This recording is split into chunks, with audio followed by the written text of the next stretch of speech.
Now then, Gary, if you're watching, Gary, I'd like to keep a reasonable distance, Gary, because I don't want anyone to see any names and addresses or anything, although I have cut some off. Got my assistant here. Go for it, Bill. Now, my assistant here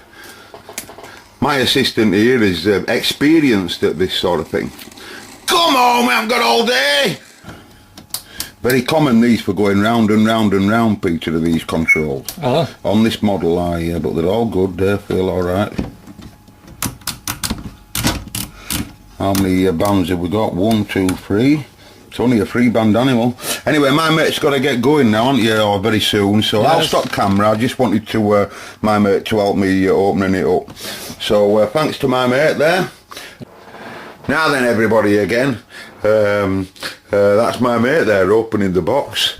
Anyway, so this is the part of the video that can be very frightening, and it's the part of the video that's I think exciting, because we get to see it for the first time in its flesh there. We've had a little glimpse on the inside there, I think, and I got some paperwork with it. My mates give me some information about the radio.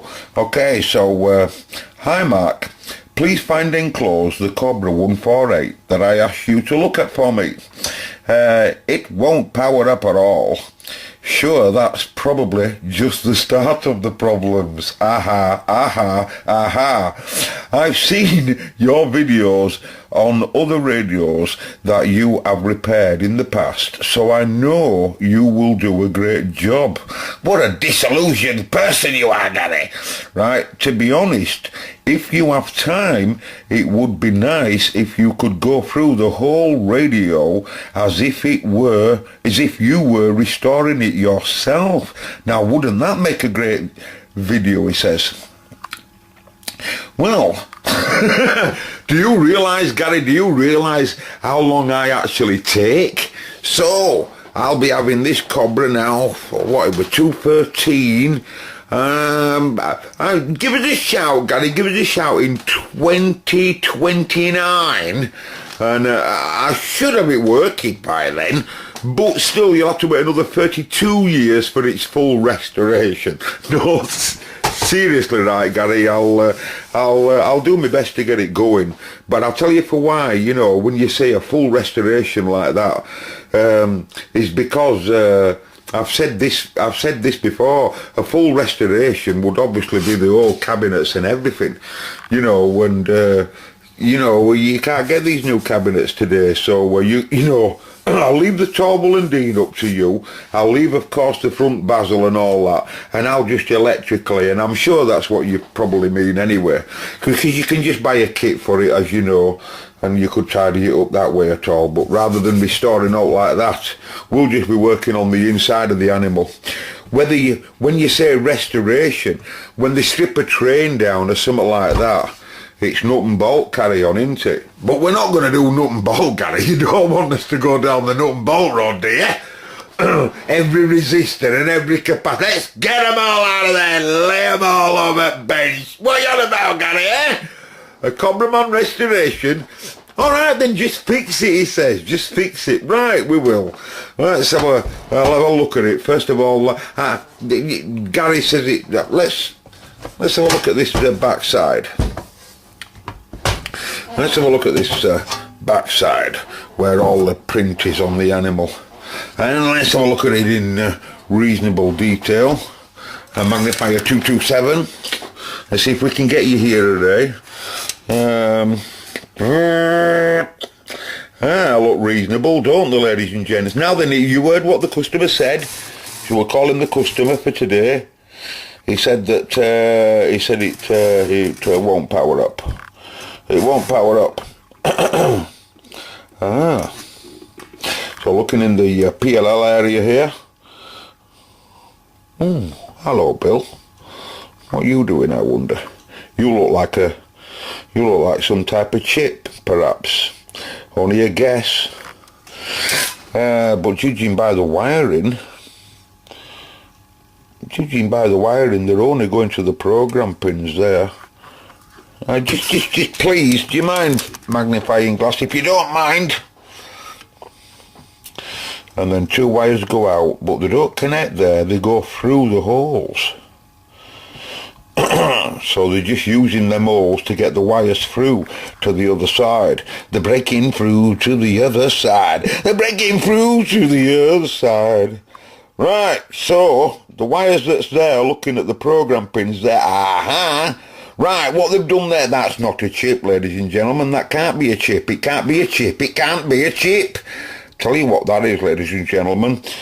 Because it only connects to the programs and there's only them wires there, I mean, obviously I don't know where them wires are going, but what that's doing, that'll be just a diode block of some description.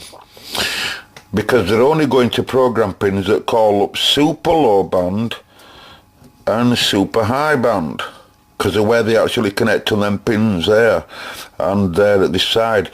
So that's what they're doing there, folks, right? That's all that's about there. One of the switches somewhere will be calling up super low, but it only has 3 position on it. So they'll probably have one of these switches here,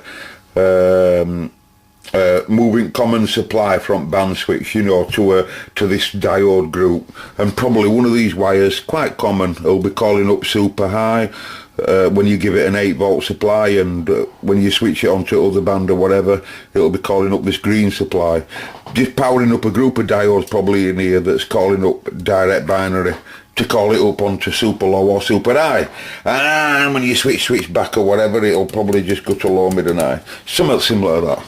Red wire here, the red wire, this shouldn't be here, this shouldn't be here. This is the 8.5 volt regulator, not really exactly 8.5 volt, but we can call it that. Excuse me. Right, that's interesting, or it would be. Ooh, that's nice, little bit of print damage there. Come back a bit, can you see this? Can I have a pointer, please? A pointer 227, pointer 227. Right, can you see there, ladies and gentlemen? You see this track here as it comes round? It's all swelled up here and it looks definitely broke. Can I have a magnifier 427 in there? Magnifier 427, magnifier 427. Yeah, can you see what I can see there? Can I point to whatever your number was? Point to whatever your number was. Point to whatever your number was. Right there, can you see that? And if you look at that track, that's the, that outside track there, believe it or not, is full 13.8 volt common supply. Common supply. And I'll tell you what happens, folks. Main supply comes in, and then it goes through AS transformer. There's an AS transformer here, a big AS transformer, right? Oh. Yeah, we ain't got a catastrophic failure on 229 ground 770112. What do you mean? Well, basically there's been a ground failure. Ground failure. A ground failure? A ground failure! High current demand has been going on seriously on this rail here. I'll explain this common that I'm on about in a minute, right? But first of all, mains comes in, goes through AS transformer, the IN diode is strapped straight across, working as a polarity protector, as we know, right? And then basically the main supply gets coupled across a capacitor known as like a reservoir. It is like a reservoir really, and the supply is all across there, and then the positive main comes up and it makes its way basically to VDD supply to drive this audio amp. This gets full supply, but before it does that, the output of all this filtering and the protection and the reservoir, you know, and that ash filter comes all the way up and is on one of these links here. Basically it comes all the way up here, goes all the way up, that's the main common, round here where it's blown up here or whatever, to this, and that connects to the common side at switch. The switched output is here, this one, right, that's the bulb. This is the switched output. He comes all the way back up and he drives that And when he drives that, he obviously puts power to audio amp, and he obviously puts power to this 8.5 volt regulator, which in turn that supplies the 8.5 volts that drives all this side at radio. But the other part of it carries on going down, and it supplies this main regulator here. That's the only three main jobs that rail does. That passive carrier regulator to SA1012, which you sees on some aggro here, whatever's going on, don't know, but it's him that drives the collectors of the finals in RFPA. So he won't turn on, the lad said. You listen to what he says first. He knows best. He's put power up this animal, right? Now, this here, whatever that is, we're going to have to look at that now on magnifier, or even give it a good clean, and I would even give it a reach. This should be a pad from here. It should be a pad continuing to there and then going down and then going to the negative part. Look, that's why I said there's a negative ground issue. But it could be because there's something been pulled so much off the positive supply rail.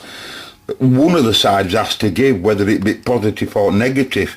In this case, it's hard to tell, because that's the negative side where there's been an explosion, and this happens to be the positive side of the common of the switch. So we have a catastrophic failure on this animal of both the positive side and the negative side.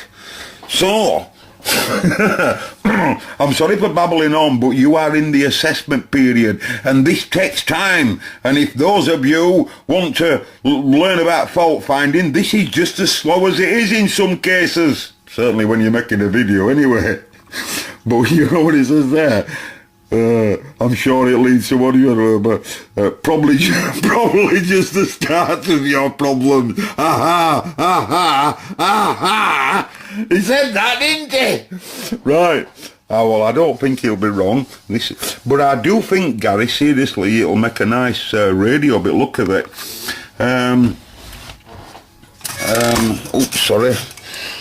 Judging by it looks like there is a little bit of print damage round by regulator there, but we should be able to tidy it up really. And getting to this problem here in hand, this here, we're going to give that a meter check. Let's just put some power up it first. We know it's catastrophic, so what we'll do is, seeing as we've got a problem on positive and negative, I'll wake the power supply up, and I'll tell power supply to only give me 300 milliamp volts. Okay, PSU said at 300. PSU said at 300. PSU, oh shut up. Right, it's coming out of there now, straight into my junction, ready to turn it on. And radio is in the off state, and my first job is here. This is volt, of course, this is current. Now you see the little blink? That's okay. That little blink, as I switch the PSU on here, even though the radio's off, is charging that cat filter up that I mentioned. Do you get what I mean? So we've got supply now across the ash filter, or should I say going into ash filter, and we've just charged that cap up basically, even though the supply rail actually is not getting pulled off it, right? And that's what you saw. That's what you saw that for, right? So that's good. Then I'm going to turn the animal on, but I'm going to watch Berry, okay?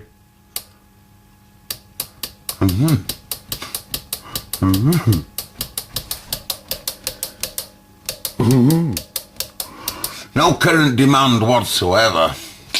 And jack. Right, so what we do in this case, we control the input by that now. It just says reaching right over, you see. And there's two fuses in there for those that don't know. Anyway, so what we're going to do now, we're going to do what we call continuity check with a multimeter, just in resistance mode. That's all, you know, when you touch them together, your meter goes all the way over to infinity, or in a digital case, goes to 0, 0, 0. We're just looking at a dead short. And really all I want to see is whether that negative is connected to negative here. And I want to see whether that positive is connected to positive here. This red wire I want to suss out. Okay, so we've established that the negative is open, and we know that we've had a catastrophic at some point on this. So at a state like this now, right, even though the power supply is set at about 300 milliamp, right, it is absolutely obvious. It's absolutely obvious, lads, right, at this point, that as soon as I do make up that supply rail again, there's an argument gone on, and the argument will still be there. It's logical, right? It's this sort of argument and this sort of argument at that sort of current to allow that to burn as violent as this and that. There's some serious argument going. So what we need to do now is I'm going to power it up and probably show you that my PSU will start blinking and it'll immediately start drawing more current than 300. I'll bet you on that, right? But we'll have to do that on camera for you, right? And then what we'll do then is we'll go elimination, supply elimination, hang on, or supply robbing as I like to call it. Okay, ladies and gents, now with my blowtorch now, I've just put a link to where that connection, you see, I can see there it's broke. You might be able to see it if I get my pointer. Right. Can you see that there, right at the end of my screwdriver there? There's nearly clearly a broke when I just give it a wipe. So, and the track, as you remember, comes down here, but connects to all of this. Making all of this into its main ground. It goes thinner there for a good reason on Cobra. It's like a weak fuse. Obviously it's managed to draw loads of current, but it's a weak fuse at track. So electrons always go at the weakest point always. So we've just made it up here, and I wouldn't advise you to ever do that if you're doing this same sort of problem on a big power supply. But on a 300 milliamp power supply, you know what I mean, no way could it ever burn it again and we can get to see damage. It is an important thing to say, because this sort of failure really does rely on you trying to find fault real quick, because something's arguing in the output stage of the switch, I'll bet you. So radio's off again. I'm going to switch my supply on, watching the current. Oh, you see it massively drawing current. Just hang on a minute, just hang on, I might have something connected wrong here. Well, I'm not. I'm connected in the right place, ladies and gents. We've got a full catastrophic, it's saying, it's saying, right, look, radio's off. So the problem may be in this filtering area here. So radio switched off, and as soon as I give it power supply, immediately I won't do it for long, but you can immediately see that the volts drop to near zero. That really tells us how much arguing's going on. And also he immediately starts blinking and showing us a small amount of current, but as it's actually trying to rise. Can you see it? And we're at half an amp there, and he's really shutting down to try and control the current demand, even though I've set it to 3. So with something real serious, really, right. So what I'm going to do in a case like that is I'm going to rob. We're going to go robbing, right? And so what I'm going to do first of all is I'm going to take this out of the argument. I'm going to rob the PA strip. Now, you've seen me do this loads of times. I do it for good reason, because obviously a PA strip is very problematic for shorts or out like that, and that's what we'll be looking for here. There's something going on. Ooh, can you see that there? I've got a capacitor down there that's had some flash damage. Can you see it? So and supply does go here, but no negative. There is negative, but really it's all through resistors and such alike. This is a positive working passive tranny, right? So the fault could be on this audio amp here. Something's really, you know, but it can't really be because the radio wasn't switched on unless these are the wrong way around. So I'm going to go robbing now, right? And I'll tell you what I've robbed in a minute. You know what's good about this fault? This particular part, folks, is Gary Gary will be really interested at this stage. The capacitor, as we saw the blink, did charge up and it is happy, and it tests happy as well. That's on a cat meter. This is the reservoir for the whole machine, 1000 UF at 25. Always overrated, right? Maybe not in microfarad, but certainly in voltage, right? And this has gone to another planet. This is the polarity protector, but it doesn't actually look physically damaged, whereas sometimes they explode and all sorts. And you know, it don't look too fire damaged there, you know, where it actually lives down there. But anyway, like I say, what we'll have to do now is we'll fit another diode while we're there. I'll just clean area up, fit another diode and put cat back, just so that we can carry on, you know. We'll have to also, at the same stage, I'll just have to clean this up now, right, so I can do a repair of that track, because when I put this diode back in here where I've taken it out, and the cap between ground, look, and positive, that's positive. This represents the positive coming out of the filtering stage here. This connection here, right, and then the diode's connected straight across the supply. Sorry, this is the positive output of the old filter stage. Diode connects across here, right, across this supply, and then that's the negative for the filtering stage. So this is the main switch, to the main supply coming out of the filter that would go to the common of the switch. So we'll clean it all, find out where this negative, we know it's brought there, but we'll just have to make the track up, right? And we know that this is open, so we'll have to make the track up here as well, right? And then we'll power it back up again at 300 milliamp, okay? Okay, covering Gary's radio up now, and I'm just going to give that area a right little go over there. Nice to come away. I don't want to get any of that on my lens. I'll just have a look how bad that is. And I might come in with fibre pen on this to get these connections, because you know, the easier we actually bring it back, and we'll get to see what's all weak and what have you. Just hang on. Okay, here we are on part 7229 66112. I've put the new diode in at the other side of there, and we've checked that cap, as you've seen. Now there was a break here, there was an absolute break here, so I've used the leg to keep my current up for this supply, right, because it's important on this model. As the legs come up, rather than cut it off with it being new, I've bent it over and got right to this point, and then soldered it to my negative trace to keep this current up as best as poss.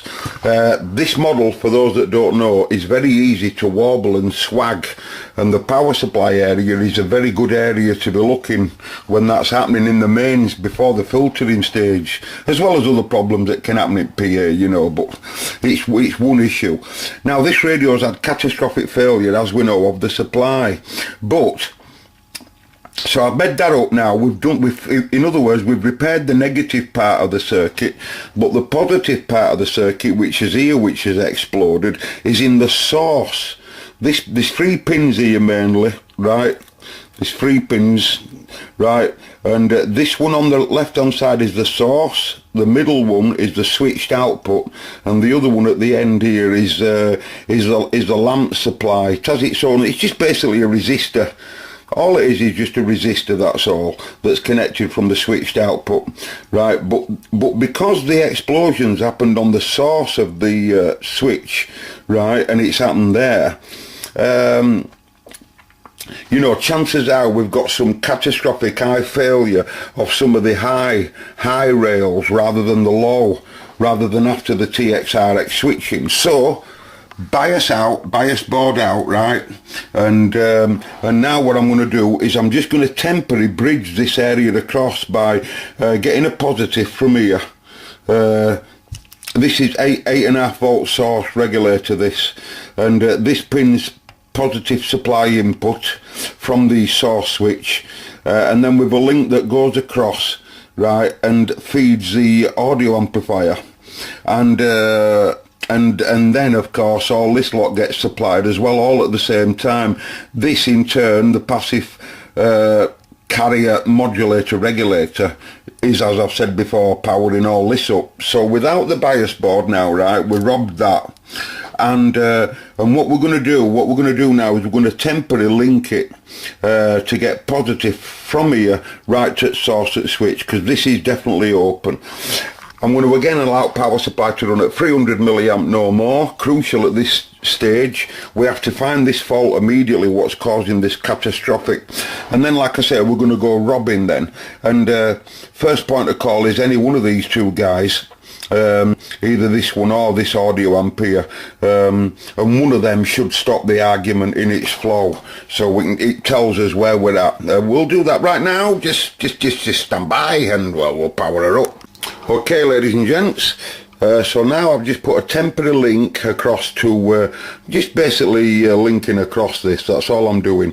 I'm taking a positive straight from the link here that would supply this regulator, and I'm robbing it, and I'm having some of it. I'm still leaving this connected, but I'm having some of that positive, and I'm delivering it straight to source, which in turn will put positive on the centre pin, take it all the way back, and power that tranny up, and also power that audio amp up, and it would supply this as well if it got chance. But anyway, power supply's on. I've seen it charge that cap up with that little blink that it made, and radio's off here. I'm putting power supply to it, and I'm going to turn it on and watching the current. This is much more important than listening to any clicker out. There's no speaker connected anyway. I know it's in full blown, you see. So I turn it on, and if I see it drawing right high current, which I do, 400 milliamp and blinking, well, this receiver should wake up at about 380 milliamp, right? So that I know there's still a problem there. So in other words, now if that were on a normal supply, if that wasn't so thick, it'd be trying to take that out as well. So now what I'm going to do is I'm going to go robbing, and I'm going to, first of all, because it's so common, I'm going to rob this audio amp, okay, because it's so common. It's got much more of a connection to ground than this, you know, than the regulator. So he normally dies more than out him, and he's taking, I bet you out you like he's taking rail to zero. So I'm just going to rob its supply. One thing I like about this stage, me folks, right, is you get to see a radio that's been out of action for a long time wake back up again in front of your own very eyes, bit by bit, and it's these parts here that's going to get rid of the short, you know. Now, I've just disconnected the first pin. Can we have the magnifier in, please? I've just connected the first pin there of the amp. Can you see it? Left all other ones connected, but that first one, that's the supply pin. And because they're connected straight to high rail, they're nearly always at failure. Okay, power supply on, no current being drawn. Blinking, but only good. Oh, that's excellent, that. Okay, we won't have any bulb because this is disconnected. This was the bulb's positive, if you remember, or I don't know whether you do, but anyway it was. He connected that to the centre at regulator. So anyway, we're not going to have any audio, but I'm going to beef its current up now, and it'll say thank you. 280. That's real shit hot, because it should be about 380, 390, but it's bound to go lower. It doesn't have an audio amp to do anything, right? So that's excellent. And we still do have a bulb, so someone must have put a bulb in over the top, or is that positive doing something different? But it does connect what looks like to this bulb at the top of here. See that there? Oh no.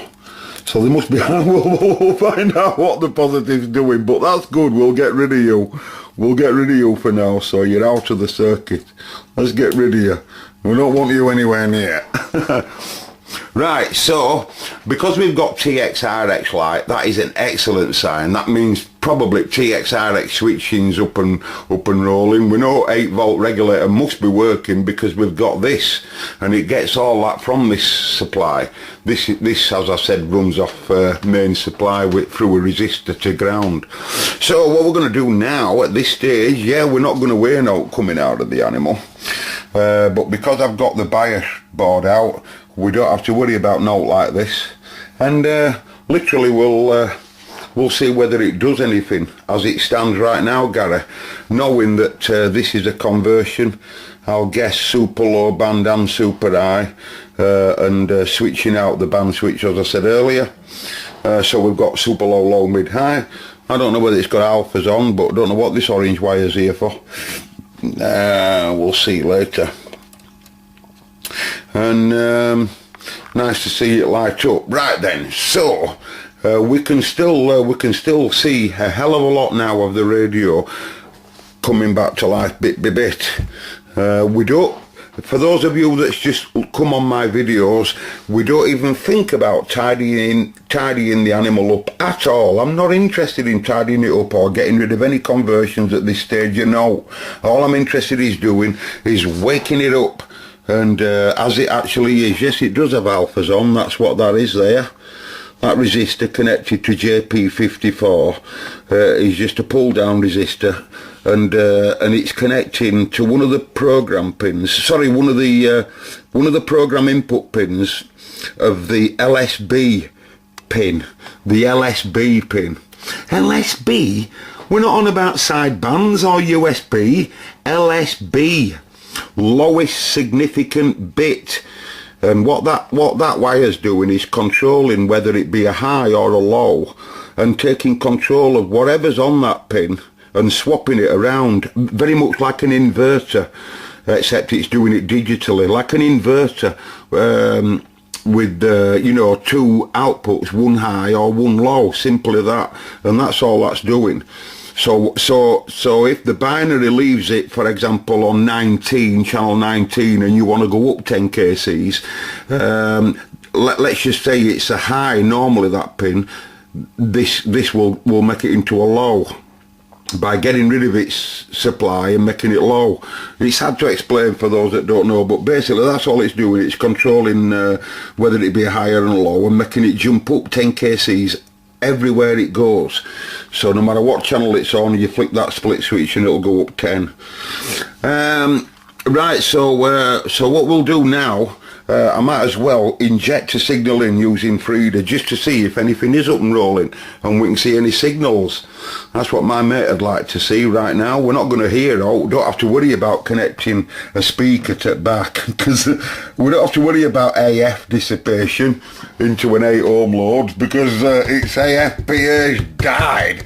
But we can see whether AFPA has got some input straight away. So we'll use Bill, and we'll ask Bill to put a signal in, but not yet. You don't have to wait, but I do, because I want a cup of tea. So I'm going to go and put myself off for a cup of tea, and then for you it's nothing. You just have to carry on watching, eh? Marvellous for you, but I have to wait until I've had my cup of tea to see it doing anything. You know, you've got it a lot better than I have. Okay, cup of tea down my neck, and I've come back in. Heater's going behind me, and the radio's in receive mode, drawing 294. Of course, as I said, there'll be no PA. Now then, I've tried to inject a signal in, and I don't see any deflection at all on its S meter. Right, let me just move that bulb. I don't want it to be melting meter, because with it not being in situ. Right, so don't worry about the bulb for now. Right now, and I don't see any deflection on meter at all. So I thought I said see whether it's actually producing any TX. So without the bias board out, and having a look directly at the base of one of the finals without the bias board in, that'll be the RF input, you see, to PA strip, RF PA.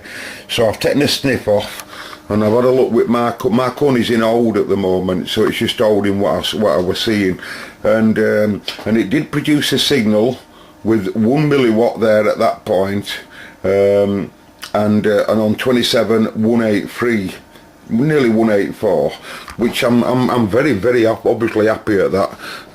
I do believe that we're in exactly the same place, the KC shift, so might be a little bit out of resolution, but hey, this is good at that point. But I don't see any reflection on its S meter when I inject a signal in.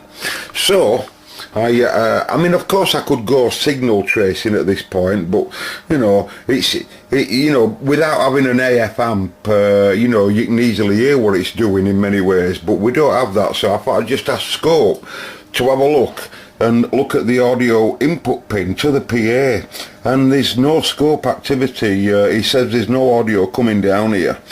So that'll be next mission now, is to find out why we have what looks like a no receive situation, but we'll be looking at this. You know, lots of this panel wiring has been messed around with, so it might be front off next to see what this positive was actually doing, and to get right down here, because they're going to be tidying up. There's a lot, you can't see it, you guys, but I can assure you back there's a lot of messing around, right? And so that's what we'll do. We'll just have a quick glimpse to see if this meter's got some connection and what have you, and whether it is an active meter. I might just have a look at signals. Anyway, I'll let you know how I'll get on. Okay, ladies and gents, I did that test again. I wasn't happy with that test there regarding signal. It does appear that the S meter is either done one or whatever, or the S meter circuit detecting it, RF ain't working right, whatever, but the signal meter's not showing any signal here, right? And we obviously can't hear any AF for obvious reasons, but I've asked the Scope, I've asked Frida to put an RF signal in at 10 microvolt. 10 microvolt at that frequency, nearly what the transmitter was showing, right? Because it's a simplex radio, we can just inject the same signal back in that we're seeing there, right? So I'm just a 1 kilohertz tone at 10 microvolt, and I know it's receiving because in FM mode I've told it to be an FM signal, and in FM mode on the input there, sorry, you can't see me, can you? But right there, that's the input, the amplifier's input to the IC there, right? So luckily that's what Gary would like to see. That is not the RF signal, that's the audio's input signal. This is making an RF signal, but I've also told it to modulate it, i.e. produce a tone, and it's not going on and off, it's just a continuous tone. Right, let me show you what I mean if I go cyanide, which will be pulsing tone. We'll see it pulsing it. Can you see that? And when you see the line in the centre there, that's when it's getting no audio, and it's just going like that, right? So so having said that, now we know now, Gary, we know that it is obviously receiving signals without having to do signal checks. It obviously is, but the S meter has done one. Oh, we are showing something now. Just hang on then, let's real pump it up then, let's give it some 100 micro. Come on. We won't show it out. That's 100 microvolts, that's a massive signal going in. Real big signal that, Gary. 100 microvolt. And we should have a really nice clear audio tone. With hardly any noise in it, as you can see. I'll try and show you what I mean by noise in it, because we're going to see the audio and the noise. I'm going to turn the generator right down, the RF generator, not the audio, the RF. So we'll tell it to run at I don't know, 0.1 microvolt, right? That's a real weak signal going into it, and we might be able to see that signal, see how sensitive the receiver is at this point. without even being able to wear it. I would say it's real struggling to wear that there, would you? Real, that's just nothing but noise. Let's give it a little bit more RF, then let's get it at 0.500 microvolt. That's 0.500 microvolt there going into feeder, and you can see that signal there. It's very noisy, but you can see it, and you can see what I mean now about the noise. So now we'll give it a big signal, 20 microvolt, and we should see a lovely trace there, proving that receiver's all up and running on that frequency. Now, did you notice when I first powered it up, lads, that the radio were on channel 12? Well, I swear to you, I haven't put it there. It were on channel 12. Don't that tell you that this cobra wants to come back to life? Anyway, let's call this video part one for my mate Gary, and I'll get out of here now, because the next stage now is obviously to hear signals. I'm not going to bore you showing you how to change an audio amplifier. If you want to go looking at the big radio, or not a very big radio or something, it shows how I put one of those in.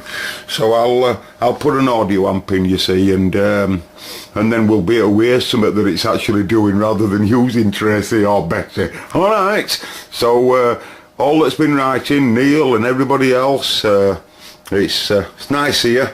I'll get back to you, Neil, I promise you I will get back to you. It's been my birthday, by the way, ladies and gents. It's been my birthday, and we've been out celebrating. It's my big 5-0, you see. It's my big 5-0. But if anyone asks me now on the YouTube, just tell them that the dates are wrong, and really I'm 23. I'm 23. Alright, so I'll catch you when I do. Next time we should be hearing the animal talking, I'm sure about that. If it's producing 1 milliwatt of RF at the back end there, and it's roughly in frequency as we saw, we can see it producing audio on a signal. It's getting simple now again, isn't it? It's getting quite simple, so it's in a lot better state already. So we'll be back.